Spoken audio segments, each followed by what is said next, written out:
Time travel की कहानी। छोटे से गांव हिरनपुरवा में एक लड़का रहता था जिसका नाम था अंशु। अंशु को नई नई चीजें जानने और समझने का बड़ा शौक था। वह हर वक्त किताबों में डूबा रहता और वैज्ञानिक खोजों के बारे में पढ़ता रहता। लेकिन उसके दादाजी की पुरानी घड़ी उसे हमेशा आकर्षित करती थी। घड़ी के बारे में कहा जाता था कि यह कई पीढ़ियों से उनके परिवार में है और इसमें कुछ खास रहस्य छिपा है। एक दिन जब अंशु अकेला घर पर था, तब उसने दादाजी की अलमारी से वह घड़ी निकाली।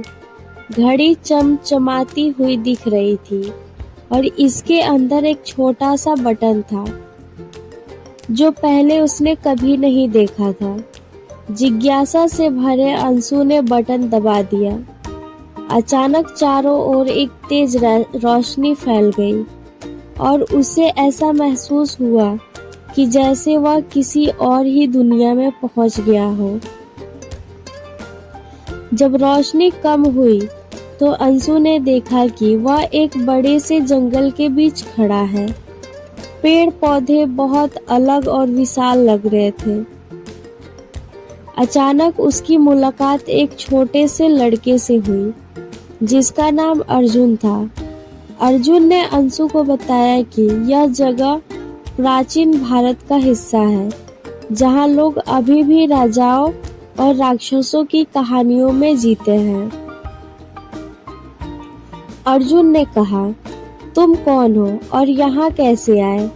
अंशु ने पूरी बात बताई कि वह गलती से समय में पीछे आ गया है। अर्जुन ने कहा, अगर तुम वापस अपने समय में लौटना चाहते हो तो तुम्हें ज्ञानी पुरुष वशिष्ठ से मिलना होगा। वह तुम्हारी मदद कर सकते हैं। अंशु और अर्जुन दोनों ज्ञानी पुरुष वशिष्ठ के घर की ओर चल पड़े। रास्ते में उन्होंने बहुत सारे खूबसूरत जानवर और पक्षी देखे जो अब उनके समय में नहीं मिलते थे।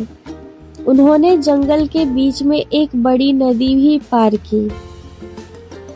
आखिरकार वे ज्ञानी पुरुष वशिष्ठ के घर पहुंचे। वशिष्ठ ने अंशु की बात ध्यान से सुनी और मुस्कुराए। उन्होंने कहा, यह घड़ी वास्तव में जादुई है और इसे सही तरीके से इस्तेमाल करने के लिए तुम्हें अपनी अक्लमंदी और बहादुरी का उपयोग करना होगा। वशिष्ठ ने बताया कि घड़ी को फिर से सक्रिय करने के लिए उसे 3 चीजों की जरूरत होगी। एक प्राचीन मोती, एक दुर्लभ फूल और एक चमचमाता पत्थर।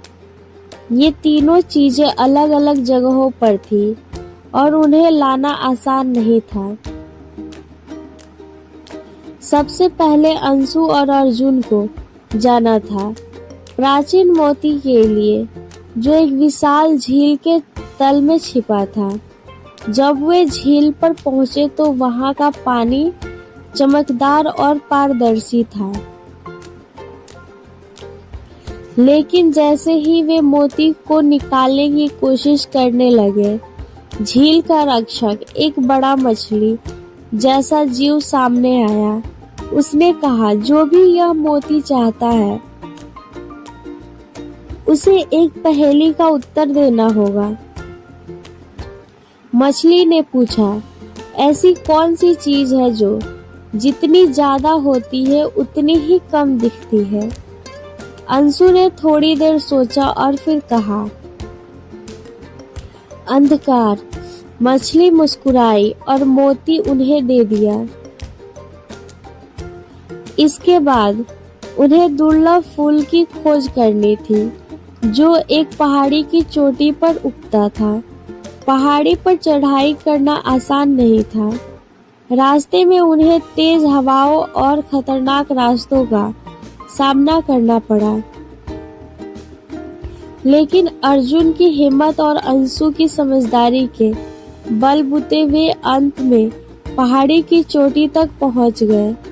वहां उन्होंने वह दुर्लभ फूल पाया जो सूरज की किरणों की तरह चमक रहा था। अब अंतिम चुनौती थी चमकते पत्थर को खोजना जो एक गुफा में छिपा हुआ था। गुफा के पास पहुंचते ही उन्हें अंदर से अजीब सी आवाजें सुनाई दी। गुफा में एक दानव पहरा दे रहा था। उसने कहा, अगर तुम इस पत्थर को चाहते हो तो तुम्हें अपनी ताकत और बहादुरी दिखानी होगी। दानव ने अंशु और अर्जुन को चुनौती दी कि वे एक विशाल चट्टान को हटाकर दिखाएं। शिलाखंड बहुत भारी था, लेकिन अंशु ने अपनी समझदारी से एक लीवर का उपयोग किया और चट्टान को हटा दिया। दानव ने उनकी अक्लमंदी की तारीफ की और उन्हें चमकता पत्थर दे दिया। अब तीनों चीजें उनके पास थी। वे तुरंत वशिष्ठ के पास लौटे। ज्ञानी पुरुष ने उन चीजों को घड़ी के साथ जोड़कर मंत्र पढ़ा और कहा, अब यह घड़ी तुम्हें वापस तुम्हारे समय में ले जाएगी। अंशु ने अर्जुन से विदा ली और उसे धन्यवाद दिया। जैसे ही उसने घड़ी का बटन दबाया, फिर से तेज रोशनी हुई और अंशु अपने घर आ गया। उसने देखा कि घड़ी अब भी उसकी हथेली में थी, लेकिन वह अब सामान्य घड़ी की तरह लग रही थी। उस दिन से अंशु ने यह सीखा कि जिज्ञासा और साहस के साथ अगर हम अपने मकसद को पाने के लिए लगे रहे तो कोई भी चुनौती असंभव नहीं होती। यह जादुई सफर अंशु के लिए हमेशा एक प्रेरणा बना रहा और उसने भविष्य में विज्ञान के क्षेत्र में कई अच्छी खोजें की।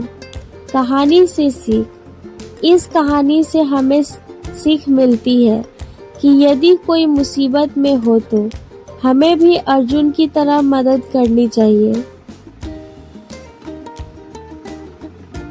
और अंशु की तरह ही साहसी और जिज्ञासु होना चाहिए।